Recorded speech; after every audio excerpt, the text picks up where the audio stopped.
And we are officially live. Hello to all my BC WrestlePod nerds out there. And welcome to another rendition of NXTilosos, your weekly NXT Post-Show Breakdown here at BC WrestlePod.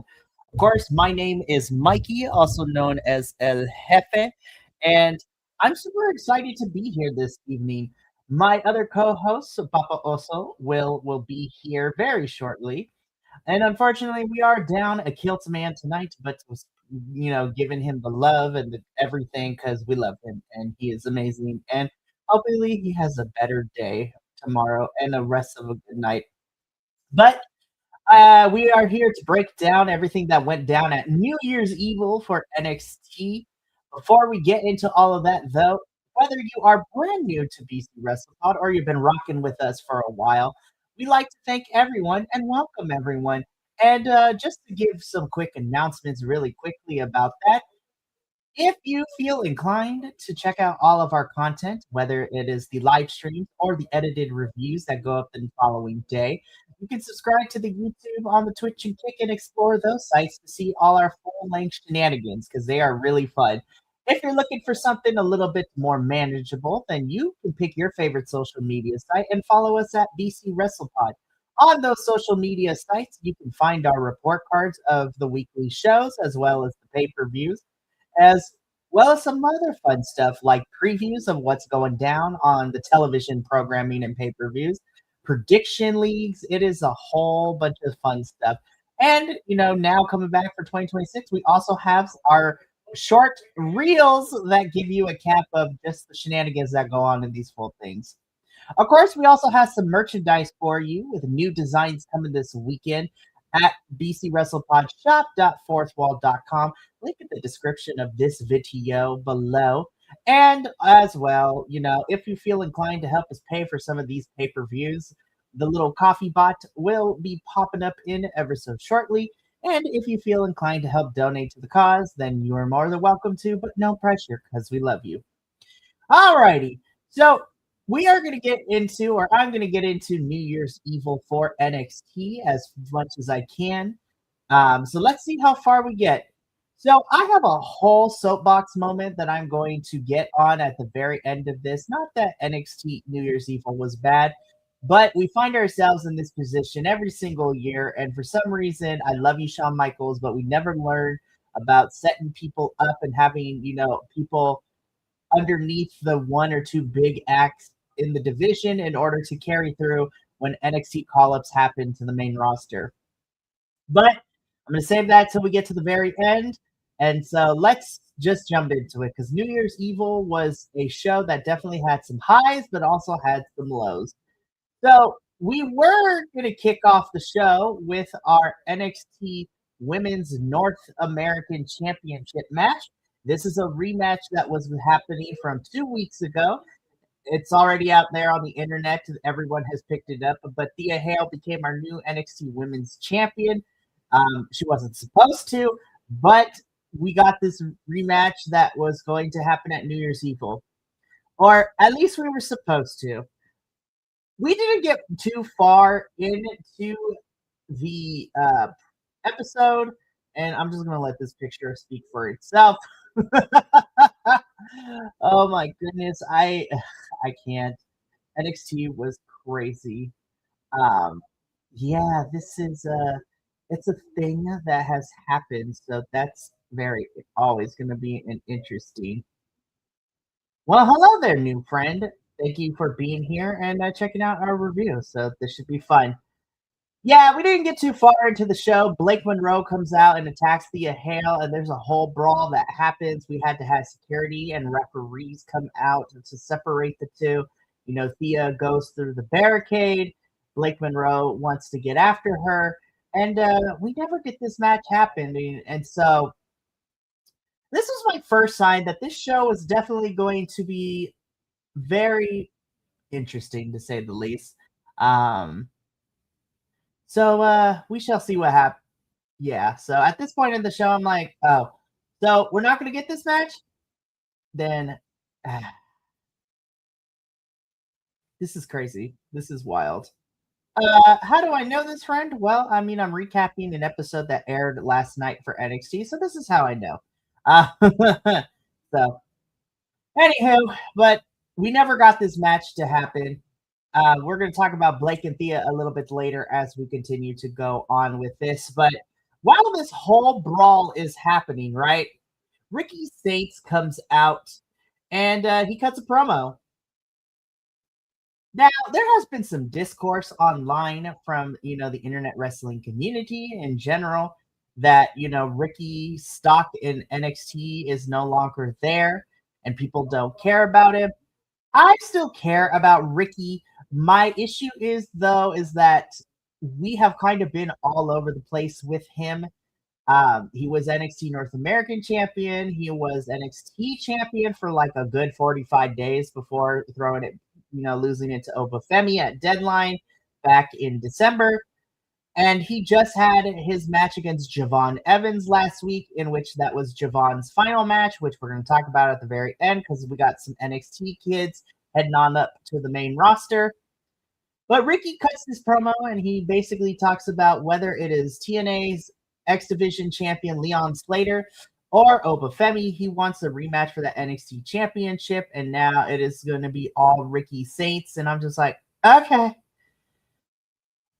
I still like Ricky, but I do need a general direction of where we're going with him because he's been all over the place. There were talks about him going up to main roster already, but I don't even think that was going to happen.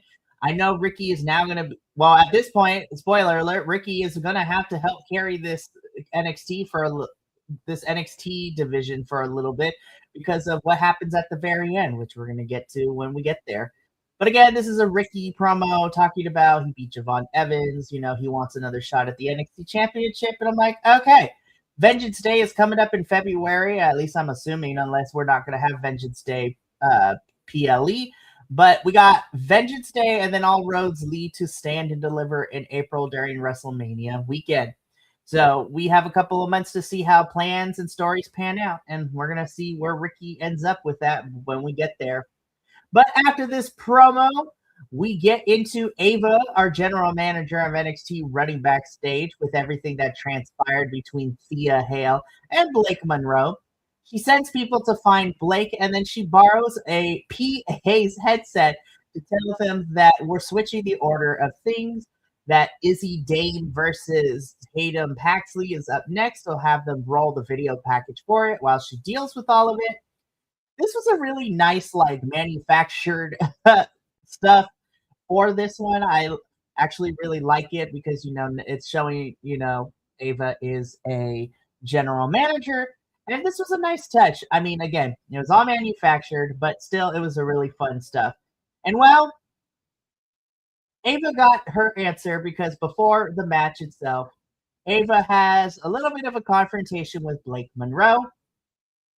Ava is a little upset with Blake Monroe and how she handled everything. Blake counteracts that point, telling Ava that, she wanted to she said for Blake to bring the glamour, and the glamour was brought. And so Blake tells Ava that she did, and she wants to get her title back, and Ava should give it back to her.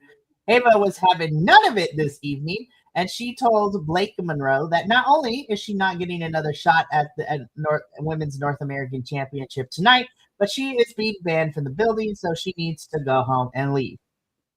So Blake Monroe gets kicked out of the NXT building, and we're going to have to follow up on that because Blake is also another case.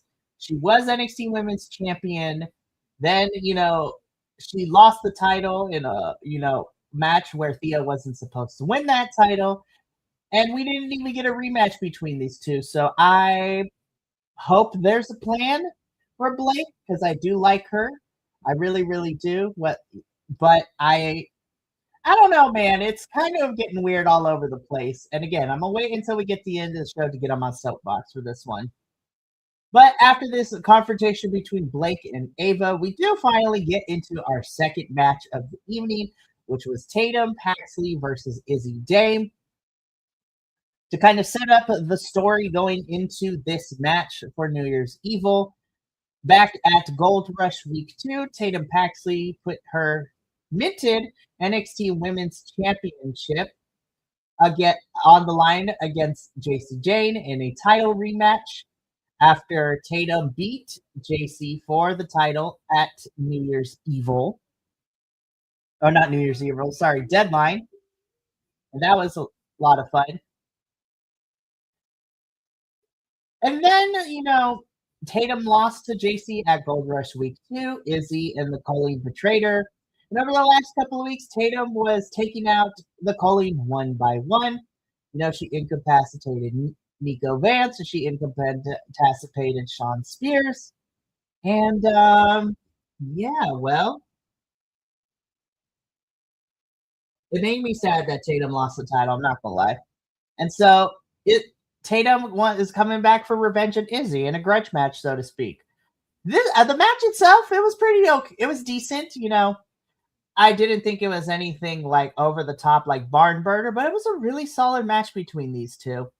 I really do like the fact that they were brutalizing each other, and I do appreciate that this did feel like a grudge match where they were trying to incapacitate the other to try to win. And so I really give kudos to Tatum and Izzy. Izzy having to deal with that nuclear heat because the NXT crowd really loves Tatum, and they will really, really love her, especially after winning that NXT Women's Championship. And Tatum is so over as a babyface right now in NXT. Ultimately, Tatum Paxley does get her just desserts. She gets justice. She gets her karma. She gets her revenge against Izzy as she is able to beat Izzy and pick up the victory here. At this point in the show, I thought to myself that things were going to be a lot of fun. And you know what? After this, I was like, oh, we got 2 more matches. We're going to see how the rest of this show shapes up. Little did I know that things were about to go off the rail more than they did. But moving on from Tatum and Izzy, we get a pre-taped promo where we get a package of one of the newest signees from overseas, coming all the way from Europe, Mr. Elio Lafleur, formerly known as Ahia Blanc from France. We get a little pre-tape of him. Listen, as somebody who watches and covers the independents, Elio Lafleur, Ahia Blanc, again, formerly known as, I'm really excited to see him in NXT. He is part of the class of other European wrestlers that include the Spanish sensation himself, Zozaya, and the brute from Germany, Mr. Mike DeVecchio, Mike D. I'm so excited that they're here. And so I'm very interested to see when we get to see, Elio Lafleur debut. And I'm excited. And yes, before anyone asks, no, he's not a white guy who they're putting a mask on him. He does wrestle as a luchador in the European scene, in the French wrestling scene. So I am pretty sure they're going to have him keep his mask on here. But again, NXT likes to try to turn what worked for these wrestlers overseas into something more marketable here in the States. I really hope they let Elio keep his mask because I think it is fun and we need more luchadors. And I'm ready to see this Frenchman fly. But I'm really excited to see Elio Lafleur, and hopefully we don't have to wait too long to see him in action here at the Performance Center. After this promo, or this pre-tape, I should say, we are backstage with Ava, Thea Hale, and Jordan Grace in the medical office. Ava, tries to console Thea and tell her that when she is 100%, she could definitely get this challenge for the NXT Women's North American Championship. She is still very upset with what Blake Monroe did, and she promises Thea that when she is cleared and when she's 100%, that Thea can continue to defend the title. Thea, wanting to prove herself, continues to not listen to the doctor's advice and Ava's advice. Jordan Grace says, look, the girl is determined. She wants to do this, so let her do it. And Ava says, all right, I'm going to let you do this open challenge. And it was at this moment I knew that shenanigans were going to go down. I don't know, man. I knew I knew that some shenanigans were going to go down. And looking back at it, I was right. And I'm going to wait until we get there because I'm like, this is a whole mess. This is wild. And it is where everything in this night was starting to go topsy turvy for me. Oh, Miss Thea, we're going to talk about you in a little bit, girl. It makes me very, very upset with what happened with her. But let's get into this match, though, because I'm not even going to lie, you guys. I think as a whole, from beginning to end, after I sat with the episode and I've had at least 24 hours to think about it, I think this is probably my favorite match from New Year's Evil. Here we have the NXT Women's Championship. This is Jacy Jayne defending her title against WWE Evolve Champion Kendall Gray. So to set up the story for this one, Kendall earned the right to face Jacy here at New Year's Evil, as Kendall was the winner of the Women's Iron Survivor match at Deadline this past December. And so over the last couple of weeks, Kendall and Ren Sinclair have been kind of feuding with the Fatal Influence girls. You know, that includes Jacy and Fallon Henley and Lainey Reed. And we've been getting a good back and forth between, all groups involved. And I have to say, okay, I'm going to put it this way. The match itself was fantastic. I really loved it. Ren is running interference, so the outside, so it doesn't get too crazy out here. And I have to say, I think this is probably Jacy's best match as a champion in her 2 title runs as NXT Women's Championship. And I truly believe that she's fantastic. And it's really, really solid to see how good and how fast Kendall Gray is. And just her repertoire is so diverse. It's crazy how young in her WWE wrestling career of how good Kendall is, right? Now, with all that being said, I did not have a doubt that Jacy would retain her title here. But what bothers me about this whole match is just the fact that a couple of weeks ago, people were clowning on Kendall. And again, a lot of people are her fans, which I love. And you know what? I love when wrestlers prove haters wrong.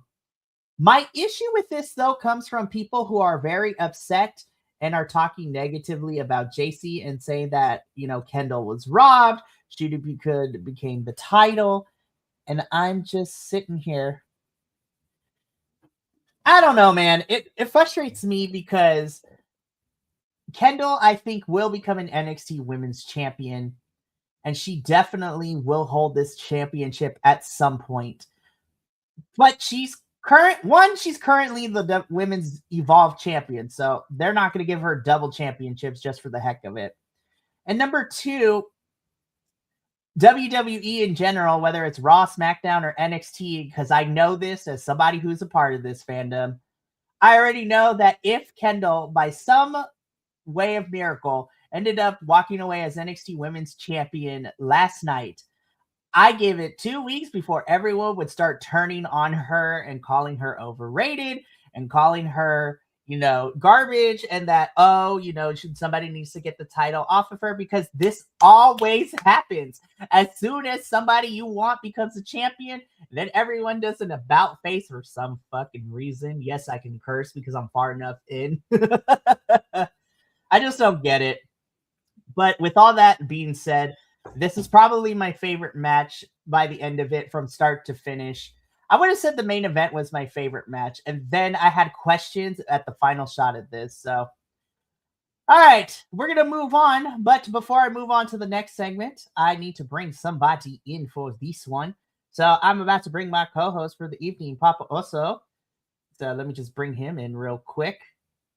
Hello, and welcome to the madness. Hey, can you hear me? Yes, I can. Okay, cool. I was having issues with my audio. Honestly, it's not a BC WrestlePod post-show breakdown unless someone has tech issues, usually me being me. It was me this time. Yes. Alrighty, so we're going to keep moving on, though, because it was at this point for the rest of the show that I had a lot of questions and concerns going into things. I'm just let this picture. I'm just gonna let this picture be here for a hot second, because I was just like, this was red flag number 2. I was like, this was red flag number 2.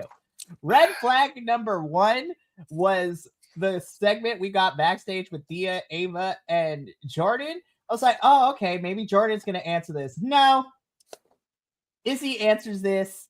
She and Thea have a match. Izzy Dame is your new NXT Women's North American Champion. And I'm like, I understand that Thea was never supposed to win this title, right? 2 weeks ago, because it was an accident that she wanted. I have so many questions as to why we just let Izzy be the one to get this championship after she lost a match against Tatum. That's my big issue. I don't have an issue with Izzy being at Women's North American Champion, but the problem I have is she just lost the match. So even though there was no title on the line between her and Tatum, she lost the match like not even 15 minutes ago in the like 20 minutes ago in the show, and now she is the champion. I'm like, huh? It was bad. I think it was bad programming. Oh, I was so hot at creative, not Izzy herself, because she's just doing what the girls are doing, what they're being told. But I'm like, creative team and Shawn Michaels, what was this? And also, what made no sense is that you had Tatum in storyline take out the other 2 boys of the Colleen in order to get Izzy to be one-on-one, and magically they reappeared. What? Yeah. I know, as if nothing happened. I'm like, what? Yeah, I didn't get it at all. I was just like, whatever, man. And this coincides. I was like, I don't know what we're doing with this NXT Women's North American Championship. You know, since Thea got it by accident 2 weeks ago, it's done nothing for her. It's done nothing for Blake. And I'm very afraid for Izzy and how the audience is going to react to her. But yeah, this was bad programming. The match itself was pretty solid. I love both of them. I'm like, I still don't like that Izzy's with these 2 bozos, but the match itself was pretty good.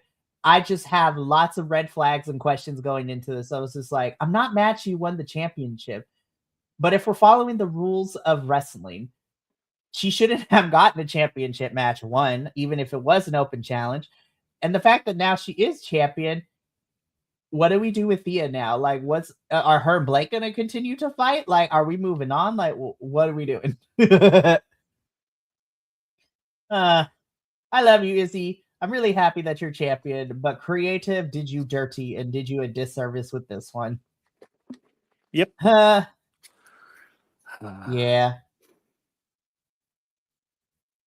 I'm not going to lie. This is what I want to see every single week. This was a great shot. I would like to thank the internet. This was insane and stupid, and I loved it. This whole segment was so weird. So to kind of set the stage before we get to this moment. So Lola Vice is just chilling backstage, you know, where the kitchen is at for some odd reason. I was just like, I forget that NXT has a whole kitchen like this. So first, she is being hit on by the Vanity Project boys. So I was just like, oh, this is creepy. But I love that Lola's like, you got 5 seconds to walk away because I will... I was like, Lola will take each and every one of you out. And so I was like, I'm not worried for her. But thank God our lovely boys of Hank and Tank come in for the save as well. And what I loved is that they were just there to support Lola because she didn't need no saving. She don't need a man to save her. And so I was like, oh yeah, I forgot Hank and Tank are back from Japan. I've missed these 2 expeditiously.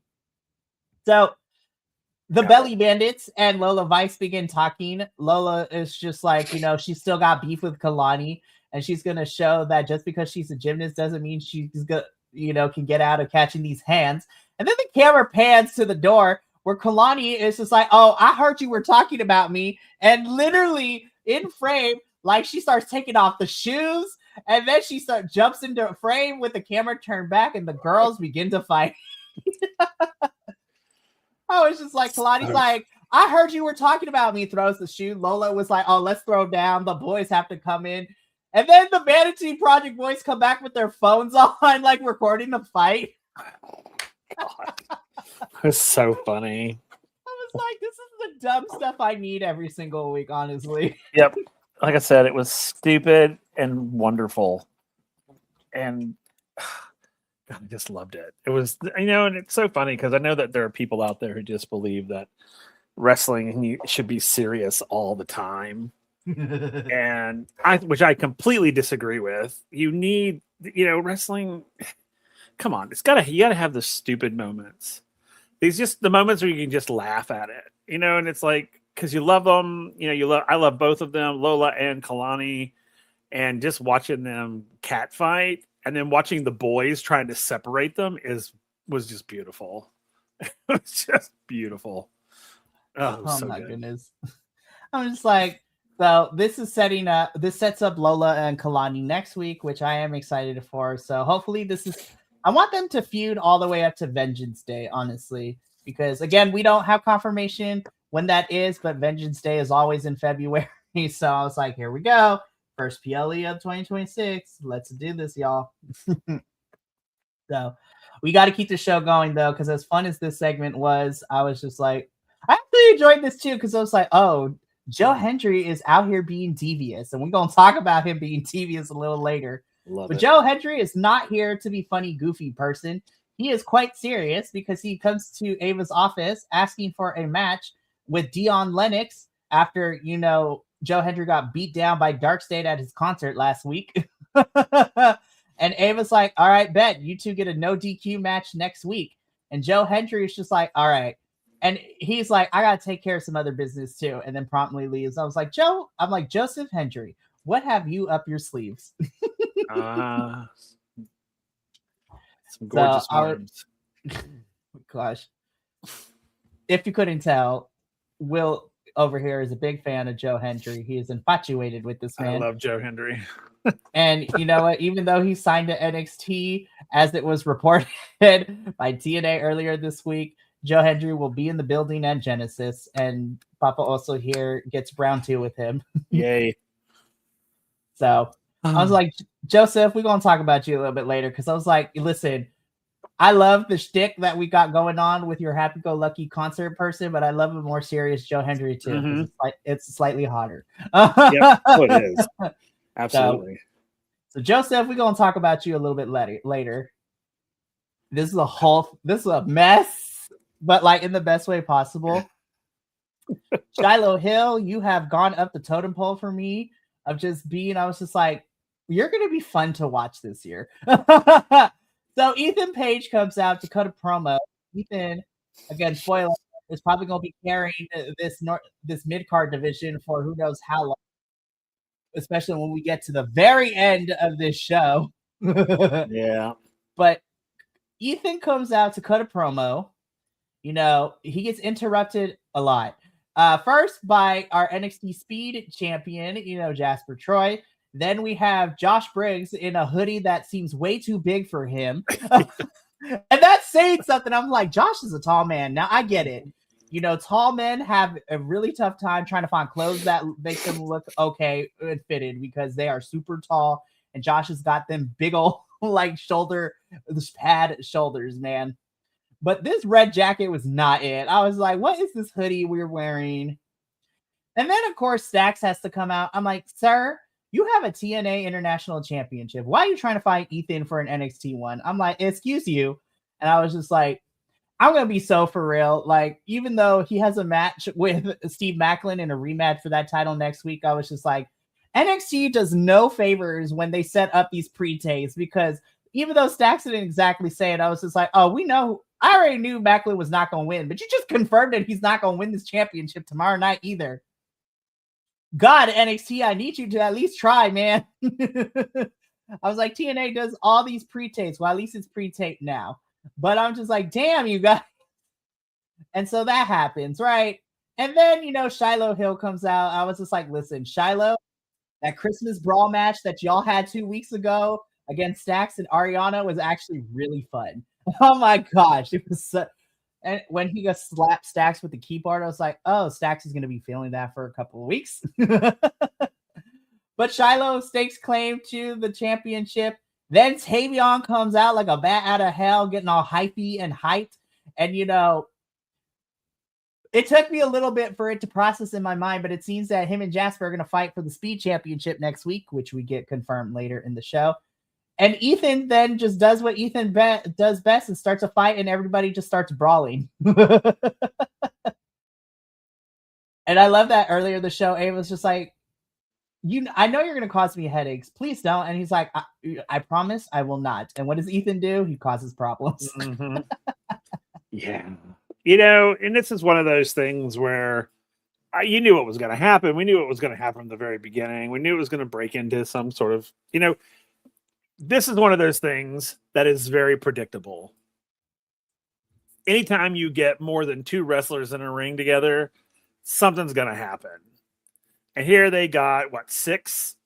And to think that nothing is going to happen, okay, whatever. And it exactly exploded exactly how I thought it was going to start. Ethan, I am so ready for him to go away as champion. I'm so ready because he drives me insane. He literally drives me insane. Just like, go away. It's like, you had one job. Yeah. And it's annoying me, apparently. And yeah, I agree. I don't know what the heck Briggs was wearing. And when he walked out, I was like, what the hell? I was like, you need to fire your stylist, dude, because whoever let you walk out in that, they didn't give a shit about you, dude. Because it looked like it was swallowing him. And I'm like, and he's big, he's broad across the shoulders, but he looked like he was getting eaten alive by that hoodie. I was just like, yeah, I was, no. And then I was just like, Ethan, shut up. Just shut up. Oh, Ethan. Ethan causing problems in the ring. Everybody brawls. I mean, Shiloh with the best moment, which is hilarious. Him and Ariana somehow end up interlocked, and then his dentures fall out, and she freaks the F out. And I was like, glorious. I love it. Which is hilarious. I cried laughing. I was like, Ariana, you get points, girl. That's how we sell it. That's how we sell it, girl. It's so funny. I'm like, Shiloh, I think we and you are going to have a lot of fun this year. Yep. Man, I love when people don't take themselves too seriously, and I love that. You just can't. That's the thing. You can't in this business. You can't take yourself seriously. And I think that's why I'm probably having an issue with Jasper. I'm like, he's too serious for me. You could be a monster, but allow yourself to have a little fun once in a while. That's why he reminds me of like Obafemi. Obafemi takes himself way too seriously. He jumps into that character and he stays there. And I'm like, that's cool. As a theater person, that's brilliant that you can maintain that character and you can hold on to it. But there's no depth to it. There's no anything other than this is what I am. So it's like, I get it. You can be the badass guy on the block, but you got to give us more than just that. There's got to be something more to you than just, whatever his character's personal baggage is in this industry. I don't know, but you got to give me more than what you're giving me. Because right now I'm just like, I don't care about you. I really don't. Because you're very two-dimensional. And that's why I didn't really care for Oba at the beginning, because he was very two-dimensional. And then he started to alter himself a little bit. He started to give us more. And I'm hoping that Jasper will do that as well. I'm hoping that once he finds his stride, that we'll start seeing a little bit more depth in there. Yeah. So this seems to be, probably what we're going to start seeing in the mid card for a little bit. So we'll see how this all goes down. But after the brawl in this ring, though, because we got to keep going, Joe Hendry is playing a dangerous game, and I'm here for it. And this is what I love, and this is what I need, because this was a good creative move, because Joe Hendry knows that Darkseid going to be a problem next week, even if it is no DQ. So Joe Hendry needs to find some people to help him. Joe Hendry is still new to NXT, and he doesn't really have too many friends at the moment, because most of his friends are still back in TNA, right? And so Joe Hendry is just like, he goes to OTM. He's like, hey, boys, I need you to I was wondering if y'all can be out there for me during my match against Dion next week. And I will agree. I was like, OTM be like, bro, that's not our business. We don't want none of that. And then Joe Hendry was like, listen, it's good for both of us. And here's why. You guys know, not only can you even the odds and take out Dark State so I can beat Dion Lennox, but by taking on and making a name for yourself by, taking out Dark State in the middle of the match and keeping them occupied so I can focus on Dion, it's a pipeline for them to face Dark State for those tag titles. And OTM is just like, all right, bet, we'll see you next week. And I was just like, I love it when wrestlers are smart. This is what we need to see from storytelling perspective. They're just like, oh, I'm the baby face. I'm going to go out there. Nah, Joe Hendry's baby face, but he's not stupid. He's like, Darkseid is going to be out there. I already know. So I need to find some people to even the odds. Even if we're like not besties, we are friends of convenience. Yep. My enemy's enemies are my enemies. The enemy of my enemy is my friend. Yeah. The enemy of my enemy is my friend. That's what I meant to say. Sorry. Yeah, it's okay. Big thing about the OTM, though, is I'm really glad that they are starting to show something more than what they were originally. Because what they were originally was just not working for me. That whole stereotypical street thug. I was like, See, but now it's like, and it was this segment that kind of set it for me. And I was like, because it's like, okay, they're not just stupid thugs. They're like, okay, we're very proud of where we come from, but we're not stupid. And you're making sense, my friend.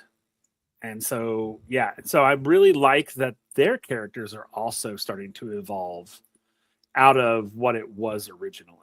Even in the way they're presenting themselves is different. 100%. And so OTM is going to be out there with Joe Hendry to even the odds a little bit, which makes me excited. But we weren't done quite yet with the backstage, though, because this seems to be setting up what's happening. And everybody in this picture, JC's face is like my favorite thing in this picture. She's like, oh, God, here we go again. So Fatal Influence is walking through backstage. JC retained her championship against Kendall earlier in the show. The girls are walking and they run into Zaruka. Soul lets JC know that, she is going to have to hold on to that championship belt a little tight because she is coming for it. Fatal Influence begins to make fun of Soul because she used to be a double champion and now she has no belts.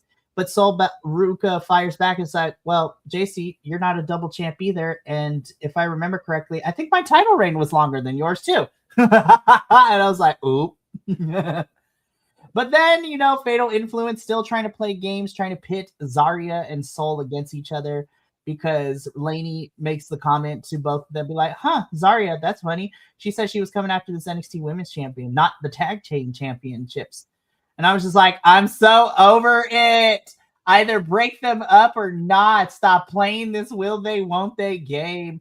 I'm tired of them playing in my face. I was just like, Lainey sowing the seeds of discord, trying to convince them, be like, oh, Soul said she's coming for this championship. She didn't say we're going to go after the tag titles. I'm like, I'm over it.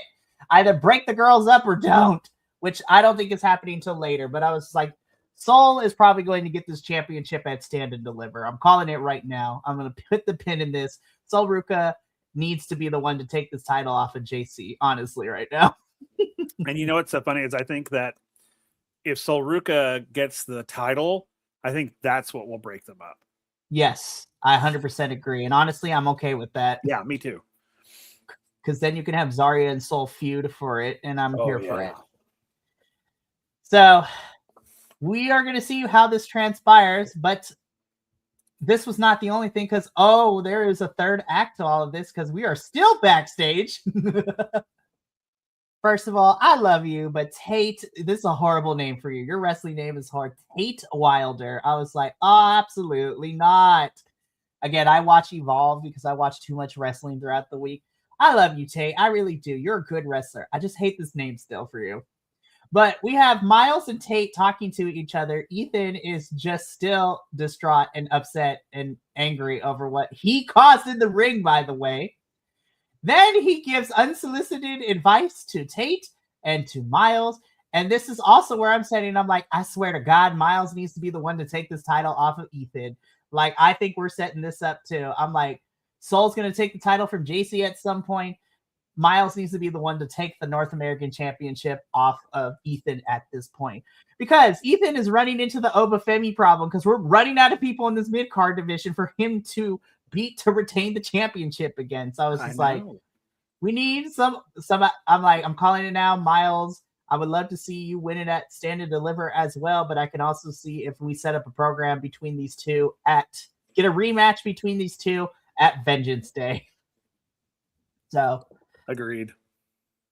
I was like, NXT was a lot of setting up for what's happening because we're also, again, we're going to talk about it in a little bit, but I'm just like, oh, Lord, here we go. We got to reset everything because we didn't have no backup plans in NXT. I've been telling you, we've been telling you, you need to start having some backup plans. Mm-hmm. Alrighty, so let's just get into it. We get into the main event of the show, Obafemi going up against TNA X Division champion Leon Slater for the NXT championship. Again, had it not been for the very end of the show, I would have said this was my favorite match too. And I think this is still probably tied with my favorite match between this and then JC and Kendall's match. Mm-hmm. Leon Slater selling and working his ass off in this match. I was just like, this boy is flying everywhere. And I was like, look, I know Leon is not going to win this championship. We both knew it was never going to happen. No. But I was just like, gosh darn it. Like, you had the NXT stars raid TNA and take their top titles, but y'all don't want to let Leon, even for a week, hold this thing going into the AMC debut next week for TNA. Gosh darn it, you guys. But this was a really solid match. Leon Slater flying everywhere. Obafemi actually selling for Leon too, and having to also work a little bit harder to keep Leon grounded, which was really, really nice to see. Leon Slater hits the Swanton 450, but Obafemi is able to also, put him down with his finisher.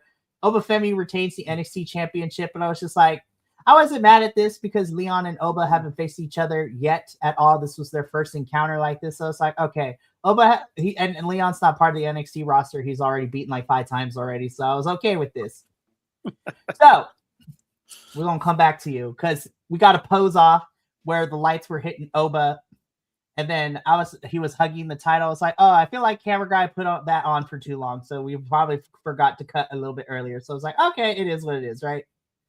Back in Ava's office, she is meeting with the Evolve talent, telling them, and if anyone has only been watching NXT and hasn't been watching the main roster, as we're panning on to see the lots of faces of all these little boys and girls who dream to be on NXT at some point,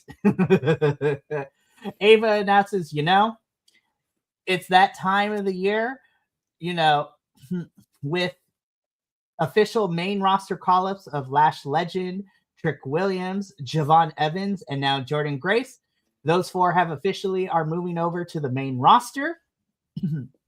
So Trick is on SmackDown, Lash is on SmackDown, Javon Evans has been signed to Raw as of this past Monday, and Jordan Grace is probably heading to SmackDown on Fridays too, very shortly, where she and Chelsea look to be fighting, and I'm here for it.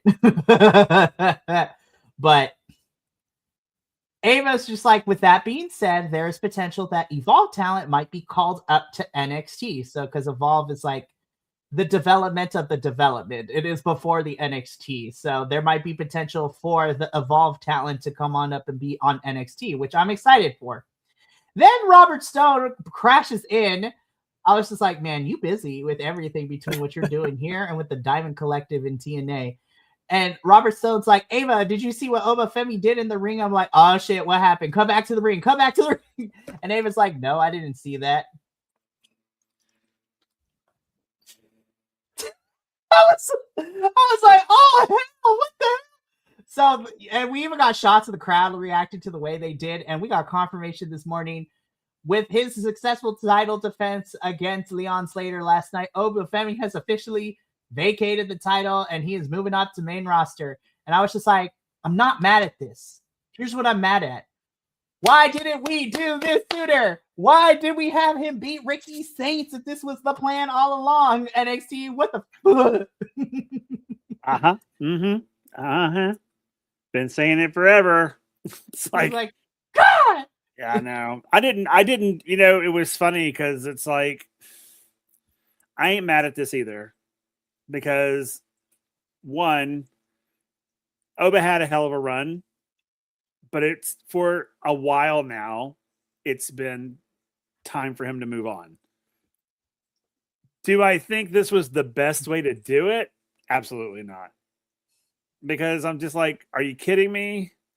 So he leaves basically undefeated, quote unquote. And I'm just like, I think it was a cheap way out. I think the reason I like it is because Oba's now vacated it. So now it's open and we can put someone who, some of the newer folks in it, not newer, sorry, the other folks guys who are at the top of the card, who really deserve it, who've been deserving it for a while. Now, the other thing I love about this is that I'm hoping that they're going to do some kind of tournament, maybe. That's what I'm hoping too. Is like, in order to crown a new champion at Vengeance Day, the next couple weeks leading into Vengeance Day, whenever that PLE is in February, they're like, we're going to do this tournament to crown the next champion, which would be fantastic. So I'm already thinking, I was like, if we're going to do this tournament, I already know that Ricky's going to be in it. Ricky Saints is going to be in it. I'm trying to think who else is at the top of the card. Something tells me Tony D'Angelo going to find his way in it too, because that's a title that Tony has yet to win, who's also been MIA for like 2 weeks now, but whatever. Right. I would have said Javon, but Javon is now on main roster, which I'm excited for him. Yeah. But I was just like, I'm going to miss him. But now let's work. But I'm going to get on my soapbox in a little bit. I was like, outside of Ricky and Tony, I was like, you have not built anybody else in this main card scene. That's what I was about to say. I was like, there's no one ready for it. I mean, Ricky Saints, yeah, okay. And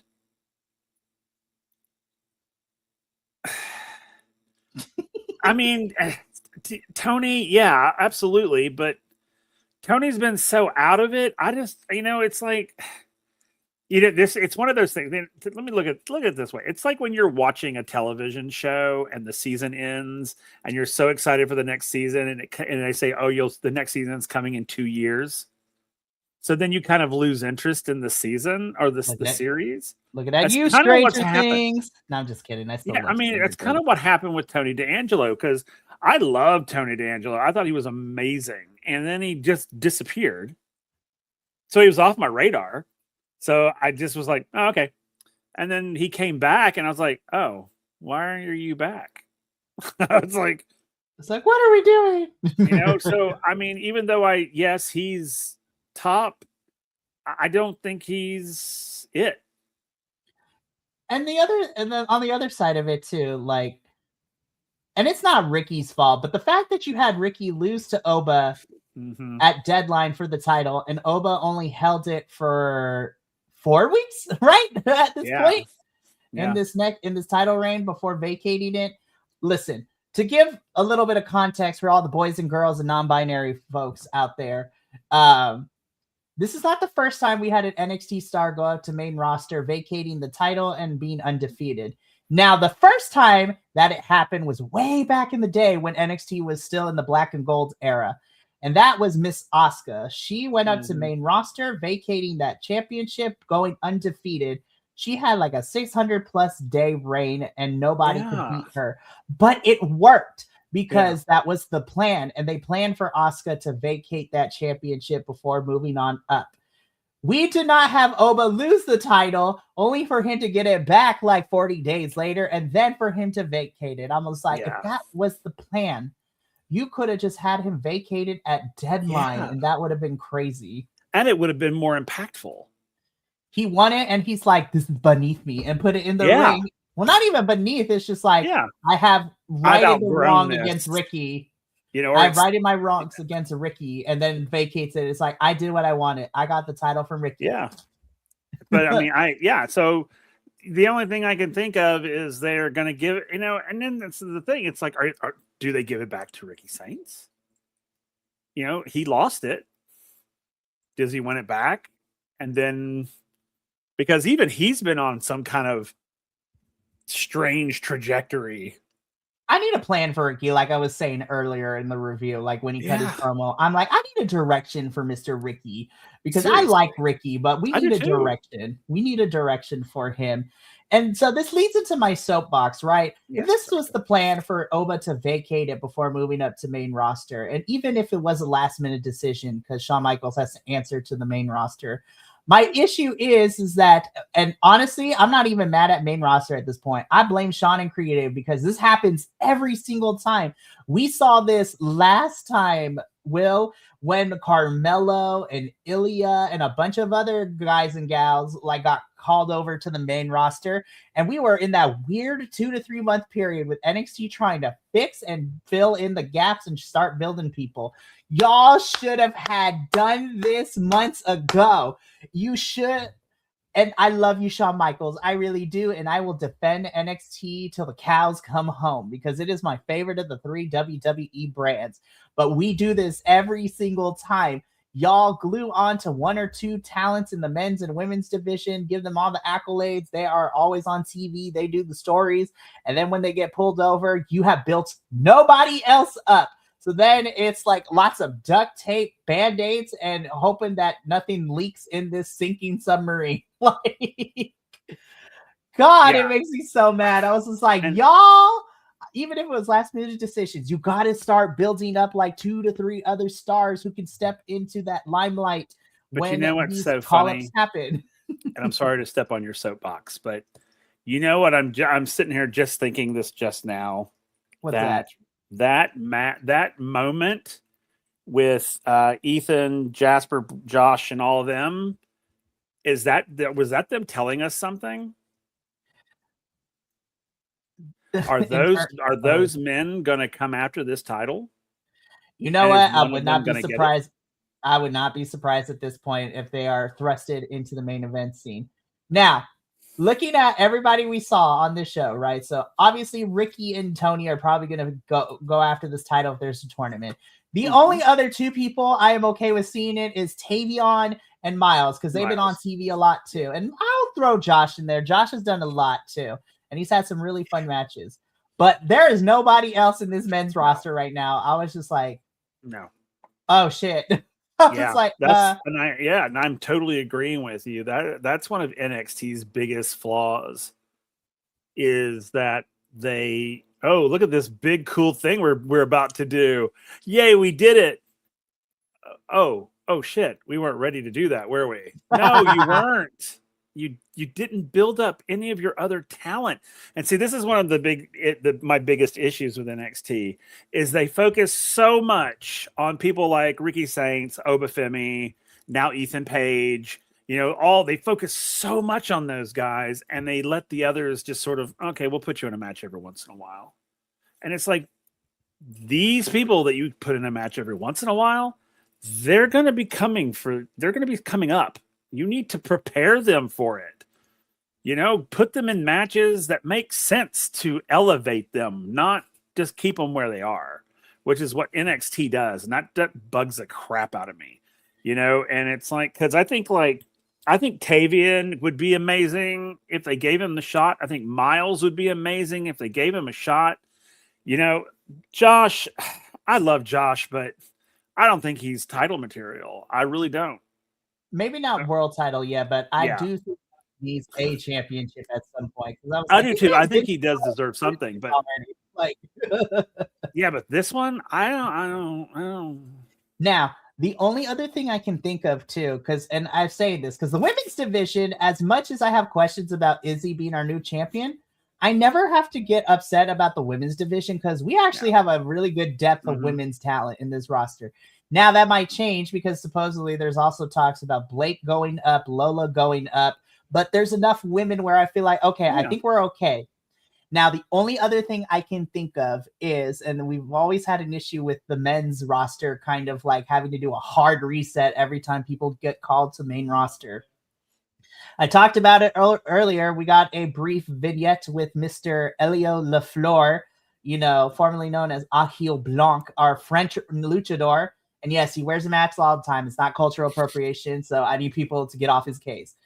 But we had a good chunk. We had like 5 European stars signed, 4 men, 1 woman from Europe within the recent tryouts. So what I'm hoping is over the next couple weeks, because these are already established wrestlers, they're not like new to the sport of wrestling that need to be trained before getting on TV. These are actual wrestlers from Europe who are now coming over to NXT and being signed. So that's Nico Elio. And then, of course, the Spanish sensation from Spain, Zozaya. You also have the brutal German, Mike DeVecchio. Mike D is a big powerhouse. I love him. But he's a fantastic wrestler. I'll send you pictures. I'm hoping that the surprise entrances, because I was like, we don't have enough people to do a big tournament right now for this if we're doing a tournament. But this would be a fun way to be like, all right, let's get these new signees in, like get them a shot in the match. They're probably not going to make it far, but get the crowd excited because this men roster really needs some help right now. Now, the other thing I will say is they better not mix it with TNA. God, they probably are. We're probably going to get some TNA people. We're probably going to get some AAA. We're going to do some AAA people. I was like, listen, if we make this like a fatal 4-way ladder match and then like you have TNA, I don't need people mixing in with NXT. Like, let's have the 4 different promotions do their own separate small little bracket tournament. And you have a representative from each of those 4 companies, like in a crazy ladder match or something. Yeah, we need a stipulation. Like something. I don't think that'll happen, but because I'm like, but it just drives me crazy. And maybe because NXT's men's roster is so shallow, they may do that, but it just, and that's cool. And I'm fine with it because, I love TNA too. And I'm cool with that happening. I am not cool with a TNA person taking this title. At this point, if they were going to do that, Leon should have taken it here. Like, Leon should have been the one to take it here. And even if he only held it for a couple of weeks, like, at least it would be an NXT top title going over to TNA but I was just like, whatever, man. NXT is probably never going to allow any TNA star to hold their main men or women's championship, but TNA will do the same thing and not get anything returned. But whatever, they got a TV deal, so sure. Yep. You have to pay the piper somehow. So I guess we'll see what happens. We'll see what happens, as we always say here. But yeah, that was we spent the last 25 minutes talking about this, but that was okay, though, because it needed to be said, because we find ourselves in these situations every year. No official announcement yet, but NXT is going to be building up the next couple of weeks into Vengeance Day. Sorry, I'm getting all my holidays mixed up. But we are officially on the road, as I call it, to stand and deliver, because these next couple of months, NXT is going to need to start getting it together, because we got to figure out what's going to happen at Vengeance Day and then who is getting on this stand and deliver card in April, which is the big time for pay-per-view for NXT every single year. And we're probably going to review it. We're going to review it as well. So that's always going to be fun. But that's going to be it for us here tonight at NXTilosos. Thank you so much for tuning in. Will and I will be back here at 8 p.m. Pacific to talk some CMLL action. We had a whole cage match and somebody lost their mask. It was crazy. So you can check us too, plus our unofficial digital co-host, Primo, Agent Lo-Fi, as we talk about all the crazy stuff. But we're going to get up on out of here. So until later tonight, from all of us here at BC WrestlePod, remember, take care of yourself, love one another, stay biconic, and more importantly than anything, you always deserve to finish your story. We'll see you in a little bit for CMLL. But until then, sayonara, adios, and until next time, peace.